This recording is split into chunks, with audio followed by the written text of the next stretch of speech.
It's Flip City Magazine, The Parodies, Special Edition, with savage send-ups of The Walking Dead, Star Trek Picard, Stranger Things, The Mandalorian, Guardians of the Galaxy, and more from the first 4 years of Flip City. Get Flip City The Parodies free when you subscribe in print at flipcitymag.com. The world's best satire magazine, and never, ever woke.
Why, but you are watching the Madness Comic Network. Are you mental?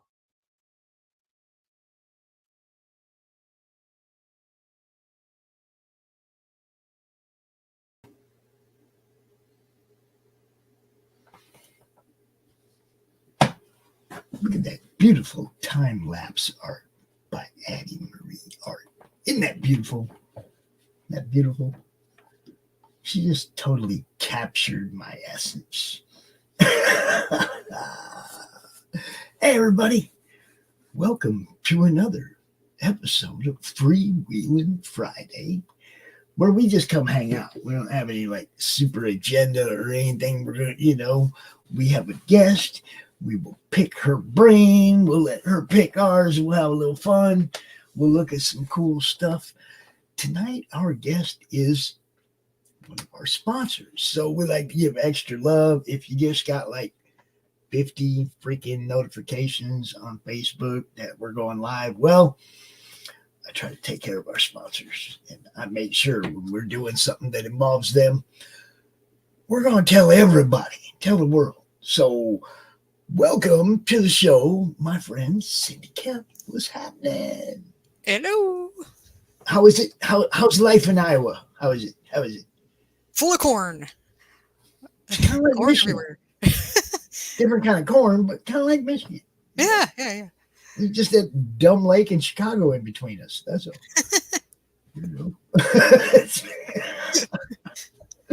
How you doing, Cindy? I am fabulous. I am getting ready for QuadCon tomorrow, so I'm getting everything packed up and loaded into my car. Fortunately, it's here in town, so yay. So if you're anywhere near Des Moines, drop by Merle Hay Mall tomorrow and Sunday, and you can come get some dragons and books and comics and all kinds of fun. Dragons. All kinds of stuff, guys. Look, Cindy is a master crafter. She makes leather dragons. She makes crochet crumbs, all kinds of cool stuff, right? Yeah. Oh, look. And that's the character from your new book, huh? Mm-hmm. Oh, yeah. One of them. Yep. Oh, yeah. Yep. Yes. And we are going to talk about that too. Cindy is an author as well as a comic book creator and a master crafter. And she probably does a whole bunch of other cool stuff. I know she practices Tai Chi. She did all kinds of cool stuff. What is it about us comic nerds and martial arts? I don't know, man. I've probably met more people in comics that practice some form of martial arts than any other profession other than probably teaching martial arts. Yeah.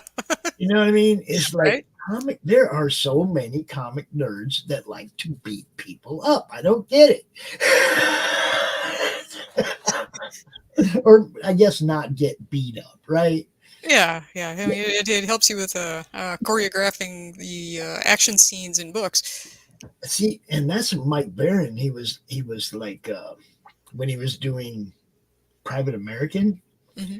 and they have a lot of fight scenes and stuff, and he's Brazilian Jiu-Jitsu. Oh yeah. Okay, so he's what he calls a jiu-jitsu player.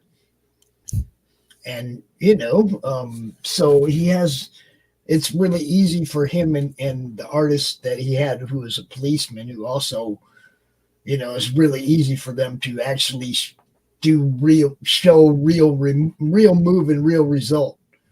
Yeah.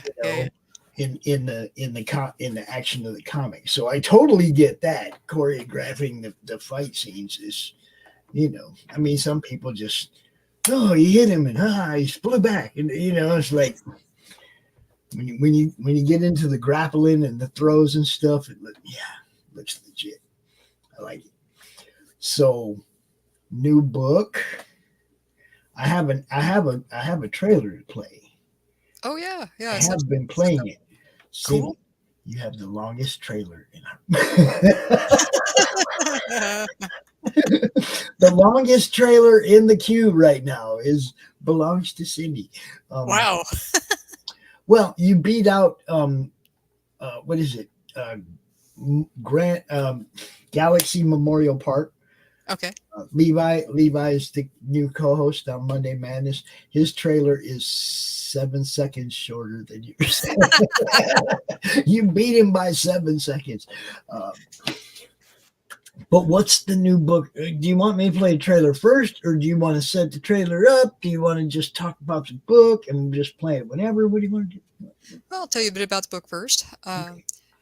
Heart of Sacrifice was actually the first novel that I wrote, but it didn't make it to publication because when I finished it, I wasn't real happy with the result, and I couldn't figure out what was wrong with it because it was the first time I'd done it. So I shelved it for a while and worked on some other projects. And I thought it was gone because I had a hard drive crash, and I thought that was one of the manuscripts that I'd lost. But I was hunting around on a thumb drive for something else and went, oh, look, there's Heart of Sacrifice. And I opened it up, and yeah, it's still a mess. But there it is. And about the same time that I found it and realized, I could actually polish this up and get a book out there because it's already drafted. And it had been a while since I'd released an actual novel because I've been working so hard on Animal Eye. So about that point, I found a writers group that was doing a silent auction for, and one of the prizes was a developmental edit for 35,000 words. Well, a standard novel's about 90,000 words, and this one clocked in right about there. So 35,000 wasn't going to cover the novel, but I went for it anyway, and I outbid everybody. And so I just paid the editor the difference to edit the other 60,000 words. And she took a couple passes at it, and so it was tidied up and out it went. I do have cover art for it. Raoul Cruz did the cover art. Raoul is also the artist for Animal Eye. And then Brian Rodman helped me rejig the cover art to make the banner for the Kickstarter. He took all the elements that Raoul had designed and just reconfigured them to make an image that was wide enough. The story itself is about it is set in Renaissance Europe, but there are fairies that come in good versions and not so good versions. And the good guys are referred to as the Fae, and the bad guys are referred to as the She. And Aaron is one of the gifted. The gifted people have the ability to mold the fairy energies to create certain effects. But the unfortunate part of that is while molding the energies, it causes a seizure, so she's epileptic. And that draws upon my own history. I was diagnosed epileptic until I was 35 and then re-diagnosed as a non-epileptic seizure disorder. So I drew on my own experiences to write the character. The story starts where she is she's living in Scotland. She's married to a guy who's not very nice. And she's out collecting firewood when she comes across a Fey Lord being tormented by one of the She, and she takes on the She and rescues the Fey Lord. He offers to teach her how to mold fairy energies, and when she completes her trainings, then she will be able to transform, and depending on her personality and disposition at the time of transformation, she'll become either a Fey or a She. And so the rest of the story tracks her progress through her training. There are a lot of fits and jolts along the way, a lot of opportunities where she almost makes the wrong decision and transforms in the wrong direction. And in the end, there's one final choice that she has to make that determines everything. All right. So let's play the trailer. Okay. Let us. Actually, I don't have to play the trailer. I just go over here and click a button. Shit.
Yeah, see that? I don't even have to click it, blow it up, nothing.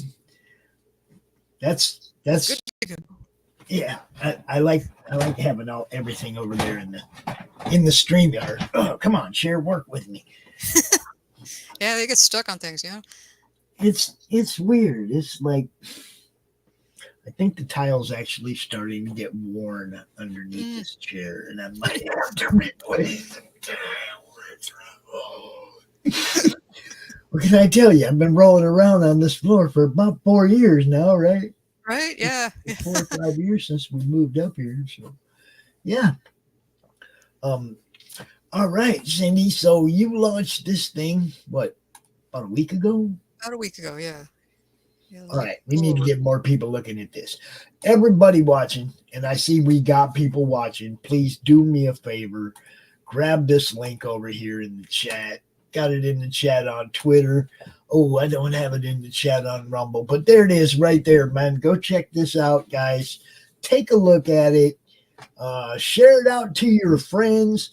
Look, Cindy does some really good stuff, man, and more people need to know about it. All right. So she talked about, some of this, but she laid out a good portion of what is this an early chapter? It is, yeah. It's Okay. Trying to remember where that one is. Hold on, let me get there. Okay. Oh, that's about midway through. Okay. So this gives you a little taste of things once they're rolling in the book, okay? And there's Cindy. Cindy, where is this picture taken? Oh, there's a park downtown in Des Moines, and a couple of years ago, I met up with a cosplay photographer, Mixed Media May, and I asked her if she could do author picks because my current author picks were about 4 or 5 years old, and so we met there at the park, and I brought a couple different changes of clothes and a dragon that I had the prototype version for, and we took all kinds of cool pictures. Cool. See, that's how you do it, people. I like it because all of your profile pictures and everything all got the professional author look to them. Cool. Like my pictures all look goopy as hell. I mean, I like the ones people draw me better than the actual pictures of me. Do you know what I mean? Oh yeah, I think your pictures are pretty good. Yeah, well, I guess it depends who's taking them. Oh yeah, that could have something to do with it. But we got some tears. Let me blow the. I don't know. It's like every time I mess with this, sometimes it's too big, sometimes it's too small. Let's make this bigger so we can see these tears a little better. All right. if you scroll down further, I think I have bigger images further down in the scroll. Oh, look, it's wrong. Yeah. Every time I ask him for a picture to use, he gives me a drawing of himself. It's like, okay, yeah, sure, you're an artist, go for it. He's just like me. Right? He just did that drawing. Dr. Plot Twist. Yep, she was the editor who took care of the developmental and then a line edit for Heart of Sacrifice, and she's now working on some of my other novels. 3 of my novels became unpublished when the publisher folded a few years ago, and so we're working on getting them back out into the world, and she'll be editing them. Holy crap, I see my name on there. You just made me blush, man.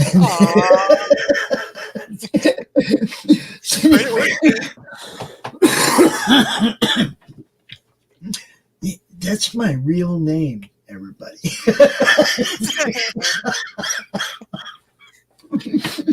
There it is. I've been outed on a campaign by Cindy. No, it's not like it's ever been a secret, but thank you for giving me a little love there. I appreciate that. Yeah. At the same time, as much as you appreciate what I do for you, 2 years in a row have been a huge part of us keeping the network going. You've always been very supportive of us and helped us out and picked up a sponsorship to keep our StreamYard going. And you know what I mean? It's like, I love what you do, and I will always promote what you do. Thank you. Appreciate that. That's the whole thing. That's how this is supposed to work. Everybody helps each other, right? Yeah. Yeah. That's how it's supposed to work, man.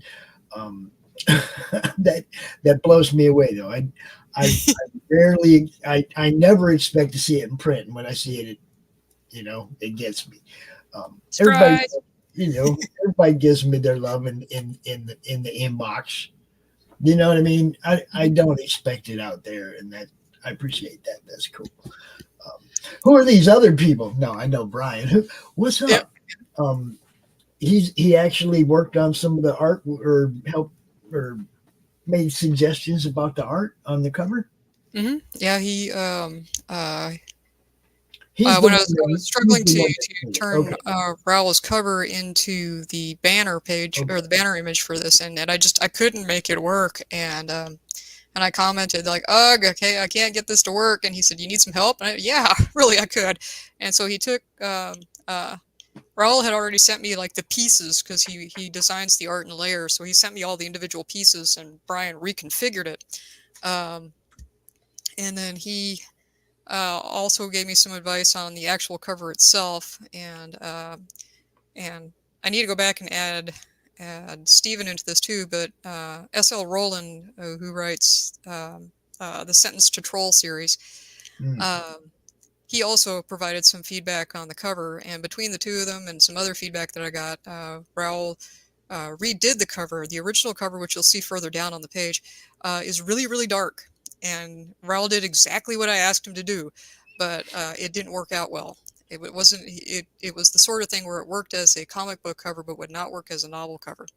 And so Raoul went back using the feedback from Brian and Stephen and rejigged the cover slightly just by lightening up the shadows. So now you can actually see who the character is. Good job, Brian. Good job, buddy. Now. This is super cool right here. Somebody who read the original version 20-something years ago. Yep. And provided feedback. Man, you guys got together and rehashed it? No. I'm still pals with her on Facebook, but 20 years ago when I first wrote this, Paula is a romance author, and she gave me a lot of feedback on how to make it a more coherent story, because even as completely jumbled up as it was when I found the finalist version on that thumb drive, it was even worse when Paula got a hold of it originally, and then she helped me straighten it out. But when it was finished, I still had some issues with the plot, and so Paula was instrumental in teaching me some of the basics of how you write a novel and how you plot it out and get everything to make sense. That's kind of important. She writes under a pen name, but yeah, she writes romances mostly. Cool. And then Chris, who taught you your rapier combat skills. Mm-hmm. Yeah. Nice. Eons ago, when I was in the Society for Creative Anachronism, I got into SCA light fighting, which was simulated rapier combat using foils and épées. And Chris was the one who taught me the Italian style Degrassi, and then later when Degrassi just wasn't working with what I was capable of doing, I got a hold of some of 5 woodcuts of a Spanish style called Destreza, and that was all we could find. There were no resources in English. So using my really bad Spanish to translate the captions and the woodcuts, Chris helped me work out what amounted to a rapier style that involved a whole lot of getting out of the way,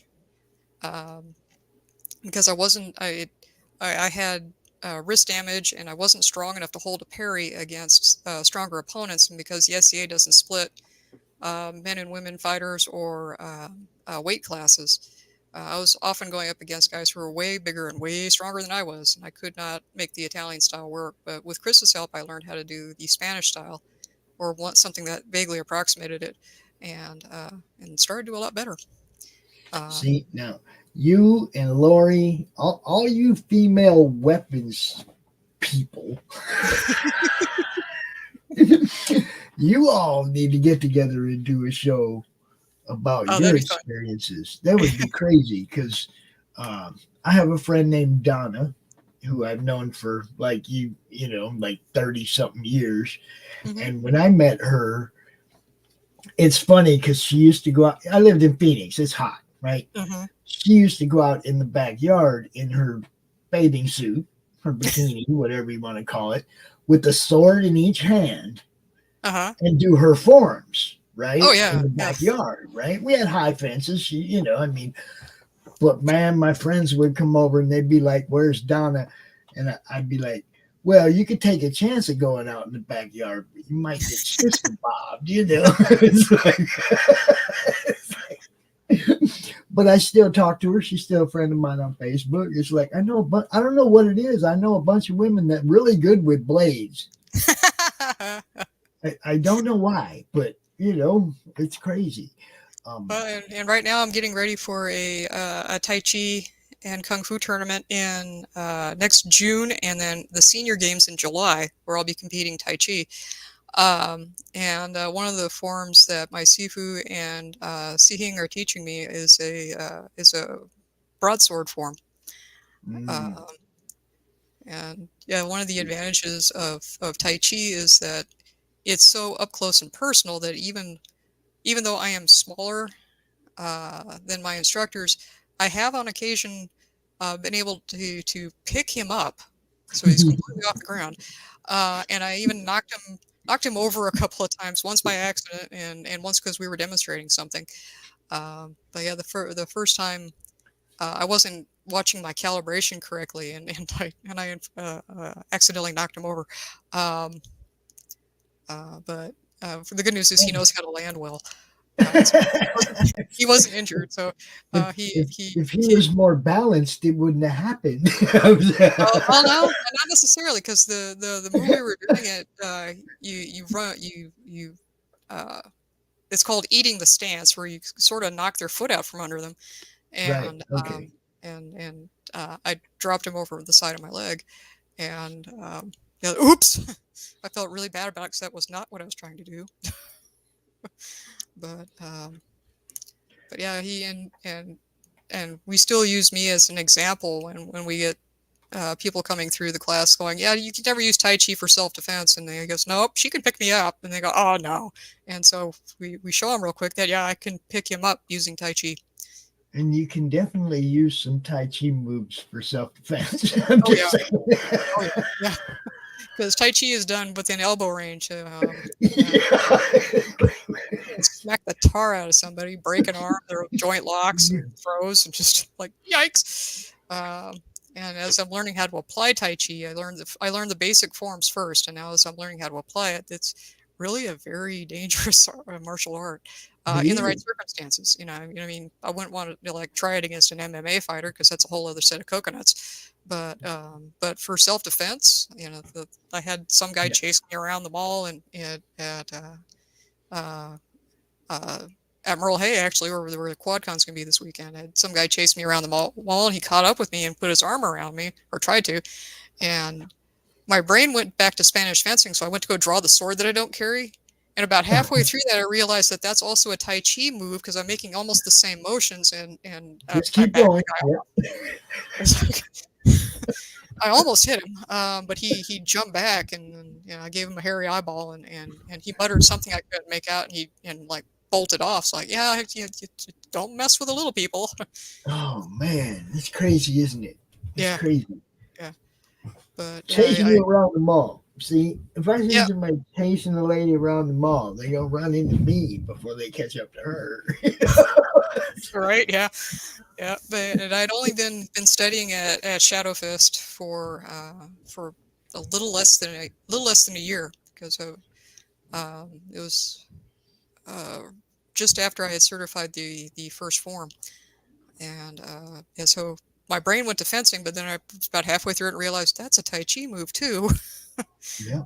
And so, just go with it. Just go with it. Just let the muscle memory take over and go. I also see Mr. Tockert's name there, who also knows a little something about swords. Oh, yeah. Nicholas is providing 3 of the books for one of the tiers. his 3 self-defense books. And then I'm going to toss into that a polypropylene rapier and a 30-minute remote lesson on how to use the silly thing. So that's one of the tiers. And then the last person on there is Lisa Glaser. She's a Kung Fu and Tai Chi student at Shadow Fist. She also runs a company called Trinkets for You, and she makes jewelry. And the necklace that is part of the topmost tier was donated by her. And there are only 2 of them, so get them before they go. Molded Energy. That's the ebook. Mm-hmm. Yeah, Collected Leaves. Paperback and ebook. Good Deed. You know I'm going to like this one. Uh-huh. Huh. I'm going to go ahead and take a slight break right now while you say something about comic books for kids, and then I play the ad. Okay? Go ahead. Okay, sure. The Comic Books for Kids group, they send out books and comics and toys and other little paraphernalia to kids who are stuck in hospitals. The Heart So of you Sacrifice. made a tier. Mm-hmm. You made a tier where people can buy your book and also donate one to a hospital, correct? Right. Well, I'll be donating it to a separate effort that Comic Books for Kids does. Okay. They also send books to deployed troops. Yes, Heart they of do. Sacrifice is not kid friendly. Oh, okay. So there is- I do know that though. Yes, they do Yeah. have an adult version, which is for the troops, and they send stuff overseas to deployed troops. And of course, they also do comic books, kid-friendly comic books, which Cindy also did with Animal Eye, and Right. she had a tier for comic books for kids. And if you don't know nothing about comic books for kids, I'm gonna play this ad real quick. So All right. take a break, Cindy. Take a break. Comic Books for Kids provides comic books to kids in hospitals and cancer centers across the U.S. It's a place where we can all work together to make sure every child has a comic book. 100% of all proceeds go towards the kids. It's about making a difference, and while they're in the hospital, allowing them to fly like a superhero, battle dragons, or rescue teddy bears. We are in every state in the country and now support over 160 hospitals. Every month, we add more. Visit cb4k.org. That's our. There you go. That's our boys over there. CB4K. Is that Mark? Mark? Yeah, that's his name. Right? Yes, Mark. Good people over there, man. Set up a tier on your campaign, and make sure that you got something that people can back your campaign and get an extra book for somebody else that will appreciate it too. So far, all the backers have gone for that tier. Well, So at this point, for each backer, I am going to be sending one book to CB4K. so there you go. Everybody, keep that going. Everybody back on that tier. No, because there's some other cool stuff here too. What's Market Day? That's the retailer level. Okay. So I set it up so that a retailer can get 5 copies for what I'm guesstimating is going to be just slightly over the cost of print. And then I'll include a shelf talker. I'll talk with the owner of the shop and design a shelf talker for them that features the cover of the book and their logo and whatever else they want on there. Nice. Very nice. You retailers, you know what I'm talking about. You know. And this is that beautiful little puppet, or that beautiful little crochet doll. Has she got a name? What's her name? In the book, her name is Sarah. Sarah. Okay. And You she's can a get sprite. you can get you a little crochet. Sarah, how much time does it take to make that, Cindy? Be honest. That didn't take terribly long. That took about 10 hours. 10 hours. The $59. Take 10 off her book. $49. She's really working cheap, people. I always try to make sure people could consider that when they do crafts or extra sketches and stuff. Think about the time. Don't undercut your time. I'm gonna give this away for $2 an hour. I worked on this thing for 80 hours. I'm gonna give it away for $80. No, you know what I mean? Yeah. It's like, don't cut yourself short. Your time is valuable. You know, that's true. But if I charge people for if I even just like minimum wage, and we'll call it $7 just for easy numbers, that would make this $70 plus the material cost. You see what I'm saying? You see what I'm saying? But at the same time, if people understand that, they should appreciate that. You know, one thing I like to point out, this time of year, everybody be watching. I see we got a lot of people watching. Everybody, look, this time of year is the hardest time of year for creators. Okay. When you're out buying gifts for your friends and your family, munchkins and whatever, think about the comic fans, the book fans, the readers in your group, okay? And when you're going, don't go to Walmart and buy it. Get these guys, pick up these guys, the ones who they need this help at this time of the year. They have to have some money flowing so they can print their books and buy gifts for their own people. You know, this is the time of year where everybody needs to help each other.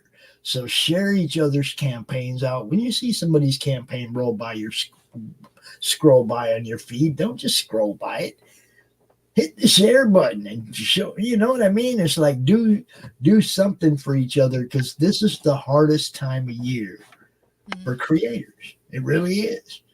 You know, I watched it every year. Mine is like sales drop because everybody's out there worrying about Christmas and gifts and everything. And you know, so when you're thinking about Christmas gifts, think about the readers in your crew and take care of these creators and help them get through this time of year as well. You know, there's my soapbox. I'll get off it now. They'll appreciate it. Let me tell you, it's hard. It's hard making sales, especially at this time of year. Yeah, I know. I like that one. I like that one, Cindy. Well, he's a lot more expensive too. Yeah, well, he's also where Sarah is only about a foot tall. That gargoyle is about 2.5 feet. Wow! And I have reprinted the pattern so that I can do it at half size. But the picture and the one that I plan to do if anyone pledges into this tier is going to be a 2.5 to 3 feet tall and heavy. Yeah. I am sitting here thinking how cool it would be to have a little tiny one next to my Croms. Just a little tiny gargoyle, right? That would be fun. I have cut out the smaller pattern. I do have a smaller cutout. It'd be. I haven't prototyped it yet. I don't know. That'd be really small, like 6-7 inches tall, maybe tops. Oh yeah, I don't know if I can do it that small because there's some really small pieces I have to turn. That is so cool, though. I like that. I really like the gargoyle, man. He's fun. He's fun. Hello, Matthew. I see you over there. And then look at this, guys. Rapier instruction, and is that an actual manual that Nicholas wrote? Is that what it is? Yeah, Nick wrote 3 books. One about how to use a sword, one how to use an axe, and one how to use a spear. And in the book, the main character, Erin, she learns how to use a sword from a manual and ends up having to use those skills early, often, and frequently throughout the rest of the story. And so one of the tiers is getting Nick's books. I'll get a polypropylene rapier and send that along. And then I'll arrange with the person who buys that tier to do a 30-minute remote lesson on how to use the silly thing. I offer my backstage StreamYard services. If you need a place to do it, you can do it in the backstage of our StreamYard. No problem. Cool. Thanks. No problem. And here's that Heart of Sacrifice. Now, this is trinkets for you, your friend Lisa, right? Yeah. Yep. There it is. She now, are you having her make them ahead of time, or are you making them on demand? How are you doing this? Because that doesn't look like a cheap piece of jewelry. She made 2 of them for me, Okay. and I already have them. They're in a all box right. on my desk, waiting for somebody to pledge into that level. There are only 2, so once they're gone, they're gone. But she does custom work sometimes. She does some other really interesting things, like she did a metal cast of an orchid, an actual live orchid, um, and so she does a lot of really interesting jewelry. But I asked her if she wanted to feature her jewelry in the campaign, and asked her about a heart, and she came up with that design. Put 2 of them together, and so they form the biggest tier. Um, and it'll come with an ebook and a paperback, and that heart, and the metal in that is sterling silver, and it comes with a sterling silver chain. Matthew, I just loaded one in the studio. I didn't, I didn't watch to see if it has a QR code on it. I'll play it in a little bit, and you check. If not, you can send me the one again that you're talking about or whatever. But doing the show right now, bro. So yeah, I see here in the add-ons that you can get Sprite alone, but you can select the colors. Mm-hmm.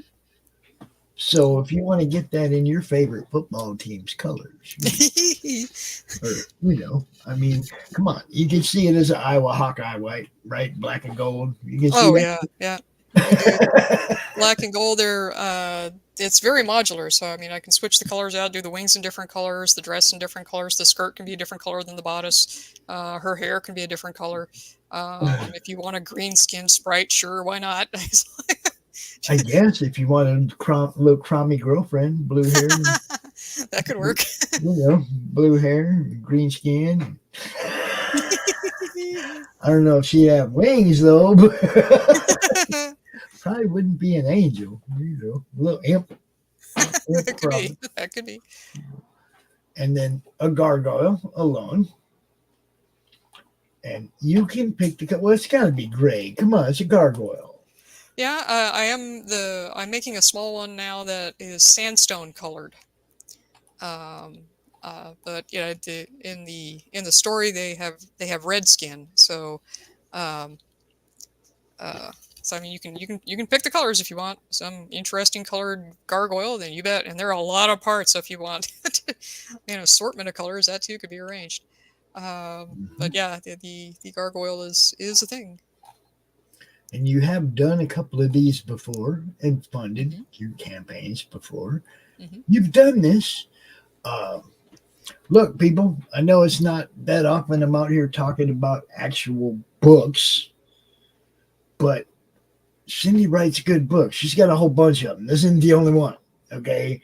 So after you back this one, then you go to her website. She's going to put that in the private chat so I can drop it out here for you. Then you go to her website and you check out all of her other books. She got like a dozen something books over there, man. All kinds of cool stuff. And on top of that, other little crochet things and just everything. Cindy does a whole bunch of cool stuff. And we could talk about it all night, because that's usually what happens when we start when I start going through her website, we get stuck. I know that. But this is the main focus, this one right here. Now, I know, Matthew, you popped in late. You want to give another little synopsis? We got 56 people on all our different platforms looking at this right now. So for those people who came in late, you want to give another little quick what the book is about? Sure, yeah. In Heart of Sacrifice, it's a Renaissance fantasy. Some people are considered gifted. They have the ability to mold fairy energy into different effects. The downside of that ability is that until they actually learn to control it, molding the energy, even accidentally, causes seizure activity. Erin is one of the gifted, and while she is out collecting firewood, she runs across a Fey Lord being tormented by a she, and she runs into his defense and rescues him from his tormentor. And in return, he offers to teach her how to mold the fairy energy. Once she finishes her lessons, she will transform into a fairy, but she could transform either way, either into a fae or a she. And there's a final choice that will decide everything. That if she gets control of her anger issues and her suspicious nature, then she'll transform into a fae. And if she doesn't, and her final decision is antagonistic, then she'll transform into a she. Uh-oh, you think he went mute. Pops, I think he went mute. I got it. Okay. What do you think, Matthew? You good? You catch all that? That's how we do it. That's how we do it. I am right now trying to find something. I don't know. I get lost sometimes. What am I trying to do? There you go. This is Cindy's website where you can find all the other stuff, people. I need to go drop that. That's what I was doing. I was copying that so I could go drop it in the other places. Oh, cool. Because right now we're on Rumble and, over there on Twitter and stuff. And I like to make sure we get this stuff everywhere. Don't want somebody to miss out. So over here on Twitter, yes. Everybody out. Okay, what is up? Timothy Olsen, what's happening, brother? Timothy pops in, says, hi, Cindy. Hello. What's up? Now, how many pages? How thick is this? How thick is this? Heart of Sacrifice came out about 93,000 words, so it's an average size novel. 300 pages, something like that? About that. I won't know for sure until I get get it formatted and printed. I need to format the book first. That's the last thing that needs to happen. Is I need to get the formatting sorted out, and then once that's done, I'll be ready to upload it and get it out to the rest of the world. So it's almost there. So this is a 20+ year project, guys. Yeah, basically, yeah. I haven't been working on it for 20 years. I worked on it for 2 or 3 years pretty solidly, shelved it, thought it was gone, discovered it last year, it's one of those, look what I found, and actually I'm going to go back and finish it. And rarely do people do that. Do they pick up something from that long ago and try to make it happen? Okay, they just like, whatever, I got all this other stuff I'm doing, I actually have a story that I wrote a long time ago, and I have it in a folder. Mm-hmm. Never did nothing with it. And it's like, now I'm sitting here and I know all these artists and all these authors, and it was like, man, I could fix this, But I just, it's like, until we get this thing rolling, I don't really have that kind of time. Sure, yeah. Yeah, you've been pretty busy getting the network running. A lot of parts for that. Nice. There you go. Matthew going to a book signing at a Barnes & Noble. That's cool. That's cool. So he's in Springfield, Illinois. Okay. You're in, we're all right here in the Midwest. There's a lot of cool people up in this area that do this stuff. Mm-hmm. Yeah. Nick is in Indiana, and so is Brian. There are a ton of people that up here in Michigan.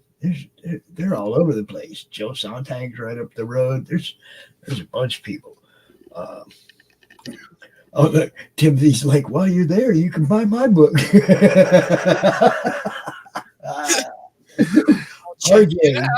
RJ from Critical Blast is publishing now.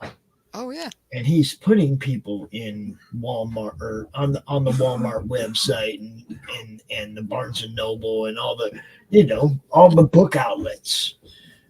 RJ dove into that, and he's the one that put Timothy's book up in there. Oh, wow. So it's all growing. The devil made you do it. The devil made me do it. I guess you, bro. Yeah, RJ's blown up. You know, he's doing really good. Man, him and I were like 5 years ago. Neither one of us had much anything. I had a little Facebook group. He had a little idea. You know what I mean? And it's like my Facebook group turned into a huge idea, and his idea just keeps getting bigger and better. You know, it's good. I do want you to talk to him at some point, though. Okay. If I mean, because he handles fulfillment, all kinds of stuff, right? Oh, all right. And basically what he does is he makes it so that you can go right back to work on writing. Okay, yeah. And you don't have to worry about none of this other stuff. I mean, he'd be formatting your book, everything, right? You'd just be going back to work. You see, that's what he does. You know, so I'm trying to get everybody working together, helping each other. Just like I said, it's that time of year as well, where you know, it's you got to all help each other, everybody. You know, Timothy, you'd be sharing that link out. Matthew, you'd be sharing them links out. You guys know I try to take care of you all the time. Make sure you're taking care of my girl right here. Share them links out, bro. You know, that's what we do. Look, Timothy's over here selling. Melon is he's like, I'm telling him about my book. Yes. That's what you got to do, though. You got to promote each other. You know, that's how you do it. It is a sci-fi fantasy story. It really is. But it's not about fairies, bro. Like this one. So is this open-ended? Is there possibility for more in this world? Is it one and done? What's up with the concept? The you know? The way that it ends, part of the way through the book, Aaron runs into a young man named Diego, and the two of them work together. He's looking for his brother to stop some shenaniganating his brother's up to, and she is on a quest to make sure she transforms into a fae rather than a she. And so they work together to try to meet their goals. In the end, I won't give the story away entirely. No. Diego does not achieve his goal. Okay, so there's open end. There's possibility. Yeah, that's all I want to know. Because one of the things as a fan, I hate when a series ends. Oh yeah. I get you know, emotionally attached to a character or something, and then I'm gonna want more. Mm-hmm. This book may have an end to this story, but there has to be more story. Oh yeah. Dude didn't just, I mean, unless he died, right? It's like that. What did dude do after that? Okay, happily ever after never worked for me. Right. Yeah. You know, it's like, what you mean happily ever after? They didn't, like, nobody got no trouble the rest of their life. No bad things and good things ever happened. They just like, oh, they die until they die. No. I want more story, especially if I get, you know, emotionally invested in the characters, right? Mm-hmm. And I want all the characters I love to outlive me. Oh yeah. The very end of the story involves them getting ready to set out again, so that Diego can continue on his quest, and I've got the basic idea for the sequel, but it's still very nebulous. So cool. See, that's when you know somebody loves what they're doing, is that they're already thinking about what next. Mm-hmm. You know, because that's like me. I'm always trying to think, what am I going to do next? What's next? Cindy, you saw the post about my new show that I want to do. Mm-hmm. Yeah, that sounds like fun. So what you have to do is you have to pick a character wherein you know that character so well that you could answer questions from that character's point of view. I've talked to you a bunch of times about all your stuff. I've never talked to one of your characters. Yeah. Oh yeah. Yeah. So And there are even a couple of them I can cosplay because I have the main character of Condemned Courier is a Kenku, and I've made that costume. And so you see, it could happen. I'm going to have fun with it. I'm going to have fun with the show, but at the same time, I don't know what happened. I was interviewing Nander the other night, and I'm a fan of that one book he does, Manchild. And the one character, Rufus, is like a local comics. He works at the local comic store. He's a character in the book, and he works at LCS, right? And I'm just sitting there listening to Nander, and it's like, it's really cool hearing what you're saying, but I want to talk to Rufus. I want to know what he thinks about all this, right? And it just blew, light bulb went off, and it's like, man, that would be so cool if I could interview people's characters. If people could get that in character, that I could do that, it could be a really fun show. It really could. And there are a few that I could get into. Aaron would be tough. It would involve me going back into some really dark issues, but boy. But I could do the Kenku from Condemned Courier. There are a couple of characters in Remnant in the Stars, which is one of the books that needs republishing, that I could do. Just because they took so much effort to write that I can still get there. I could even do the Crow from yes. Animaline. Yeah, you could. See, this is the cool thing. As long as it's something that you could, like you can put yourself in their head, because that's really what it's about. Because I'm going to be coming out here, and some of these people I'm going to interview, and I haven't read their book, and I really don't know anything about their world. So that was why the concept came to me. It was like, I can come out here as an interdimensional reporter. I've never been here before. You've got to tell me about your world and what you do in your world and who you are and what this is all about, right? I don't know nothing. I'm just like, I popped in here like I dropped out of a wormhole in your lap, right? Boom, here I am. And where am I? Who are you? Yeah, a long time ago, and when I was still running a blog, it is now defunct. I did that periodically. I had a reporter character named Ella Font, and she worked for the Interdimensional News Network, and she periodically interviewed my characters, and some of them went better than others. Sometimes things went totally awry, but she interviewed several of the different characters on different occasions, and I even cosplayed that character at a Realmaker event. And was going around talking to people about their universe. So that's what I'm talking about. I mean, I started. I mean, you've seen the post. I mean, a lot of people were like, "Yeah, that sounds like fun." I got a lot of people interested. So then I called Mike Baron, and I'm like, "Which one of your characters do you think you could get most in the head of?" Because I was thinking Nexus, because he's wrote a lot of Nexus novels and stuff. But immediately he was like, you can interview Badger Pops. So I'm going to interview Mike Barron's Badger. And that's going to be super cool. It's like, you know what I mean? I'm just having fun right now. I'm trying to think of new shows. The one that Laurie and I came up with, where we're using characters we created in an RPG game to try and like interview people.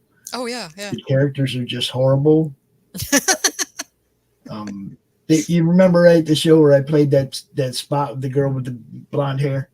I don't know why you're watching the Madness Comic Network. Are you mental? That's Karen. That's Laurie playing Killer Karen.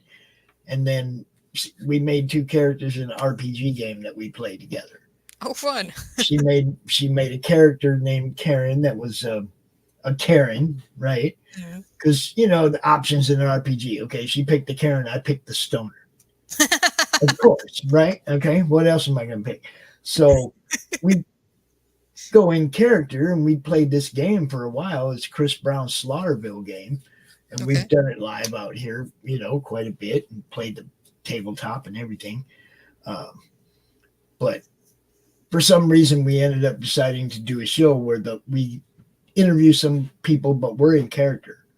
We're Dante and Karen. We're not Pops and Laurie, right? Yep. We got shows Right. where Pops and Laurie interview people, but they have Dante and Karen do it because Karen don't care. She's Karen. Right? So she'll interrupt you and step on what you're saying, and it's like Dante's trying to be cool because I'm all right. Yeah, it's good. It's good, man. It's all good. You know. Roll the 20. No, see that's the funny part of that. Dante's stress relief is to smoke weed. That's how he gets back down to normal, right? He goes toward panic and smokes a little weed and he's good again. You know, that's Dante's. It's the game itself is hilarious. It's fun. Look, man, everybody involved in the madness is doing cool stuff. It doesn't matter what it is. Everybody is doing cool stuff. If you're not paying attention, you should be. You know? Yeah, there's a lot of fun stuff out there. Dude, it's crazy. You've even created games. Oh, yeah, Stellarii. Yeah. You see? And I still have copies of Stellarii, so I take those with me to cons and that's a real easy to learn game that you can play with kids and stuff, and they get it. It's not that hard to figure out, and it's fun. You know, look, guys, we come out here and we promote this stuff for a reason. You know, do us a solid. Share these streams out. Share these links to this stuff out. Help all these people out. You know what? It's like it's an independent nation.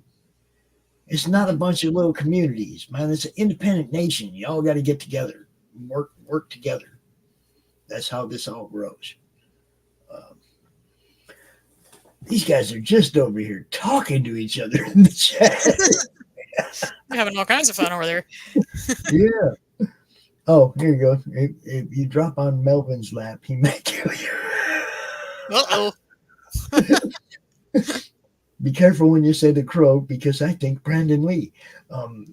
She's talking about the crow in her comic book. There's a little actual crow. It's not a person. Mm-hmm. It's not a person. It's not Draven. Well, it sort of is because it's split RPGs and they're playing a game and she's playing the crow. Right, right. But the crow is actually a crow. Yes, she's playing the character of a crow, and it's really cool.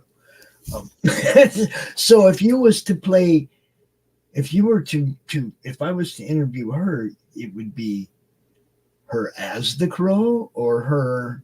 You'd have to be interviewing the gamer, otherwise you just get very short phrases for answers, and they would be very repetitive. So you'd have to be interviewing the gamer who's playing the crow. Okay. See, that I can get a couple episodes out of you.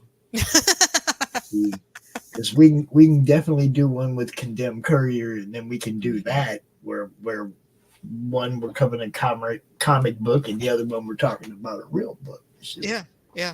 Two different worlds. That's the benefit of having different types of stuff for us to cover. You get to be on the show twice. Look, I was just discussing Brandon Lee with someone. Everything seems connected. It is.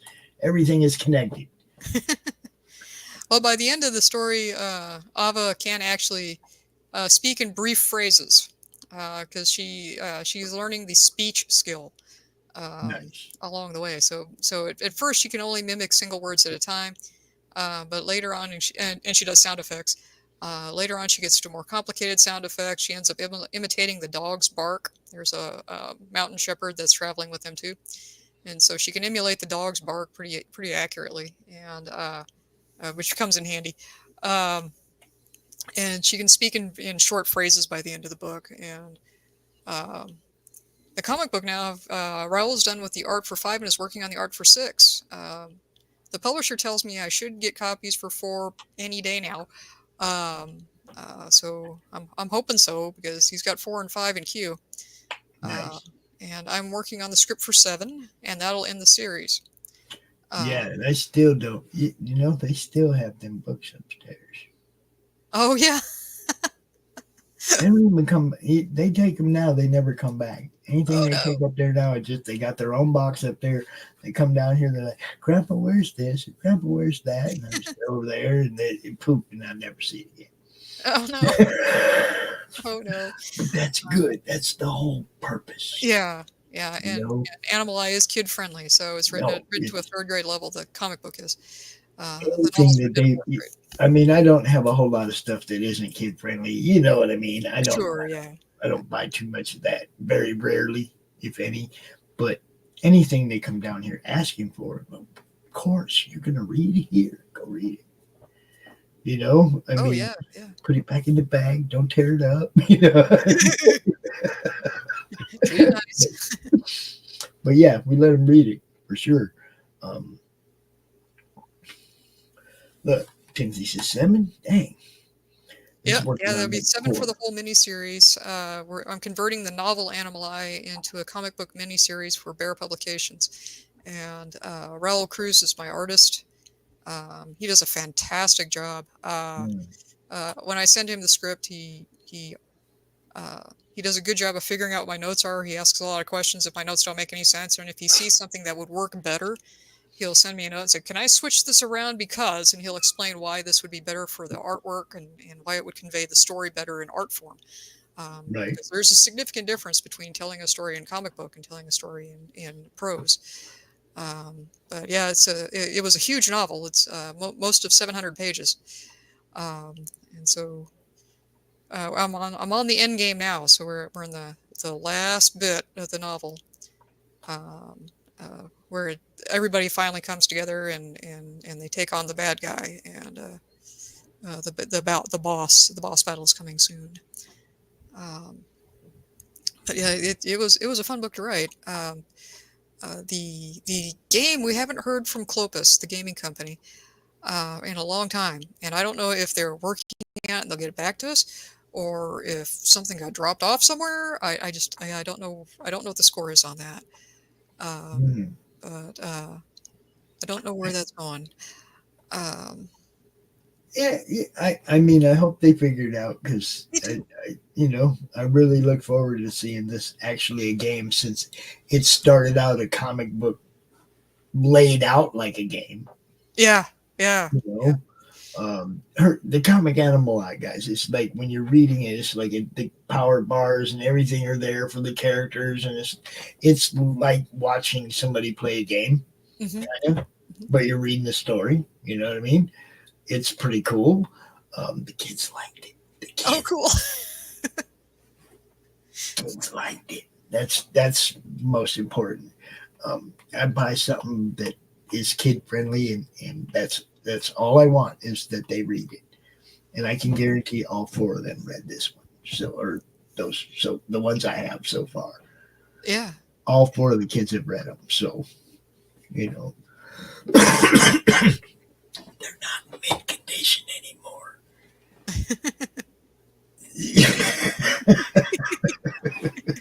Might be a little peanut butter on the cover. Who knows? Oh no. It's just what it is. We love kids. We love kids' books. We love bringing kids into reading. That's very important. And comic books for kids tier, like you said, this book, the comic books, the book would go to the troops. Right. But if like you said, if you see Animal Eye and you buy that, there's also a tier there where you can send those books to kids in hospitals and whatnot. So, yeah, I did the same thing with Stellari, the game that's based on the Arushlon duology. There was a tier for CB4K there, and I actually ended up having to make a second order of the chips to create another set to send to CB4K. There were like 20 or 25 people who pledged into or who gave money to that purpose. Some of them didn't pick the tier; they just sent extra money and then sent me a note that said that this is CB4K. Right. And so I bought more chips to make more games and sent them the whole pile. So there you go, people. CB4K tier. She's got a website that's got all kinds of other cool stuff. go check out what Cindy's got going on, and tell her Pop sent you.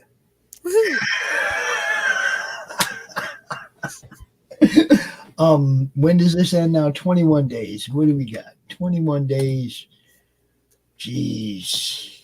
That puts me somewhere into November. Yeah, November 15 is the end date. That's a Friday. Imagine that. Do you know what time? Ooh, but I can find out. It'll take me a minute to get there. I mean, just let me know. We can set. Oh, sure, yeah. Possibly set up a countdown if it's not. Oh, yeah. During somebody else's show. You know what I mean? Sure, yeah. Or we come out earlier in the day or something, just let everybody know it's ending. That kind of stuff. You know. Right. Yeah. I'll find I'll look up the date and the time, the specific time. Yeah, I have surgery on the 8th. As long as I survive, I got you. Well, we hope you survive. Well, you know. Oh yeah. All surgery has risk. But, I much prefer not having to go near hospitals. I hear you. You know, I much prefer that, but this got to get done. So yeah. And yes, she can see the light at the end of the tunnel. Yeah, you're almost there. Almost there. Can. All right, guys. Look, 21 days. It's not that big of a goal. Let's help Cindy out. Let's get this one funded. You know how to do it. You don't need me to tell you. Just hit that share button. Do the thing. Oh, well, look, if y'all ain't helping each other, you know damn straight I'm going to come back and haunt you. As long as everybody's doing what this is meant to be built for, as long as everybody carries this on, I won't have to. You know, y'all take care of each other. That's all I ask, man. Take care of each other. Then I don't have to work near as hard if y'all take care of each other. You see? And thank you, Timothy. Appreciate that, brother. That is fabulous. All right, Cindy, I know it's just like after 11 there. I'm gonna let you go. Okay. Let you go. I am gonna play your trailer one more time, and then Matthew, I will play yours so that you can see which one I got. Make sure I got the right one. Well, thanks for all your help, Pops, and thanks for inviting me on to discuss the Kickstarter and books and other shenanigans. Anytime you got something you want to talk about, you let me know. I mean, we get you on one show or another. You know, it's like we got so many now that we can pretty much fit everybody's schedules. You know? Yeah. The 3 books that got unpublished, I'm planning to release them within the next year. I have a schedule set up with Dr. Plot Twist. She's going to give each one a line edit on the way through. Stephen Rowland, who writes under S.L. Rowland, he's currently critiquing the fantasy line of Succession, and that's the first one that'll come through because I'm working on the sequel to it, Suitable Arrangements, and by the time we get all 3 of the books that got unpublished back out, then Suitable Arrangement should be ready to take its turn through the editing route, and then we'll kick that one out. So within the next year and a half to 2 years, I'm going to be putting out 5 books, or 4 or 5. I haven't decided yet if I'm going to split the last one in half because it's kind of chunky. It's almost as big as Animal Eye. I just had a thought. Are you on X? No, I tried that platform and it just made me crazy. I understand that, but there are a couple of huge author communities on X. Oh yeah, okay. And when I share stuff, sometimes they pick it up and they share it out. But I mean, you know, it's a tool, Cindy. Sure, yeah. I try, man. Just if I get caught in my news feed, you know what's up. But if I just stay on my own stuff, just like the madness, right? On Facebook, as long as I stay in my groove, I don't get caught up in nobody's crap, right? As soon as you go look at your news feed, you know what I mean? I try to treat Twitter the same way. I try to make sure that I post a lot more comic and stuff than anything else. But I get caught up. Just somebody says something stupid, I get caught up just like anybody else does, you know. Uh-huh. But as far as the tool part of it goes, I haven't been over there that long. I've got a couple thousand people that follow me over there. We're live there right now. Oh, wow. Okay. Yeah, I go live there on both RJ's Twitter and my Twitter. We're on Rumble. We're on, the YouTube channel and Facebook and everywhere. But the thing is that there are huge author communities on X. And if that's all you do is go over there and just drop your links with those people and get out, it might be worth setting up one just to spend 2 minutes a day dropping your links in the right places. That's true. Yeah. I hadn't used it like that before. I was over there when it was still Twitter.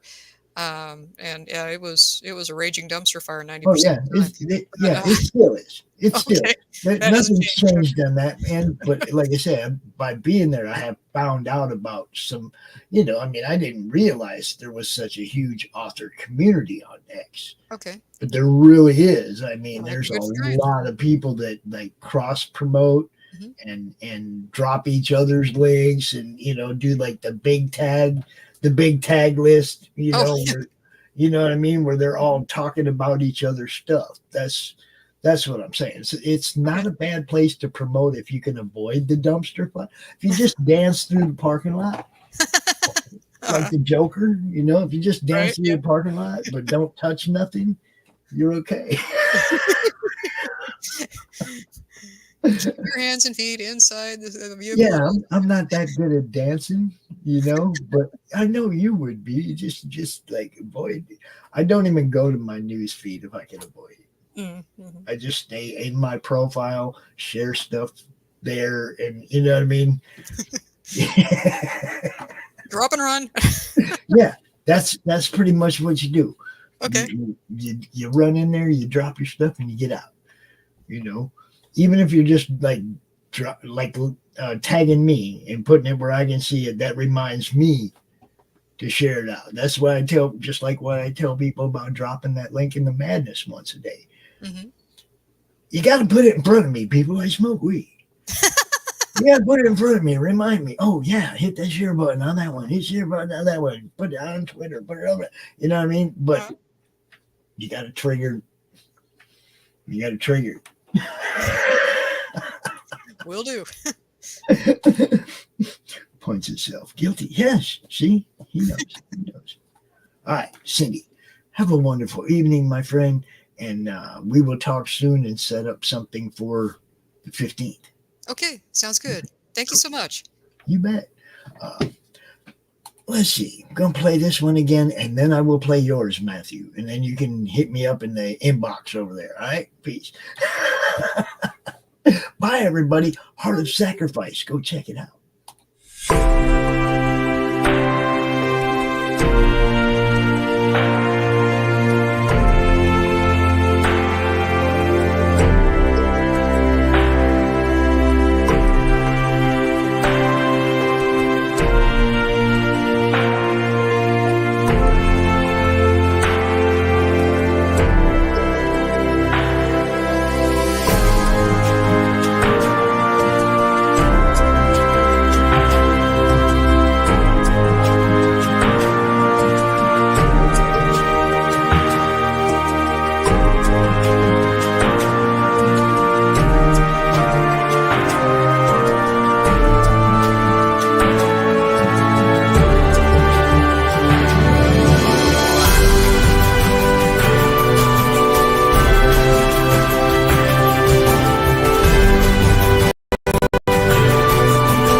Sorry, Matthew. I'm looking and I have two. They're both 21 seconds long. So I don't know if it's the same. They're not titled the same, but I don't know if they're the same or not. So I'm going to play them both. I hope one of them has your QR code.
Flip City Magazine is just really pulling out all the stops, man. Your guys' production value of this magazine has gone insane. I mean, look at that. I mean, I remember when you guys, it was black and white. Even when it was black and white, I thought your quality was great. But damn, they have just, I mean, they just really stepping it up a notch. Look at this. James Corbett, boys. James Corbett. Genuinely cutting, but also funny, and obviously just chaotic and very fun. I love Flip City. It has brought new types of badassery and integrity to the print medium.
How do you end this thing? How do you put the where's the brakes on this bus?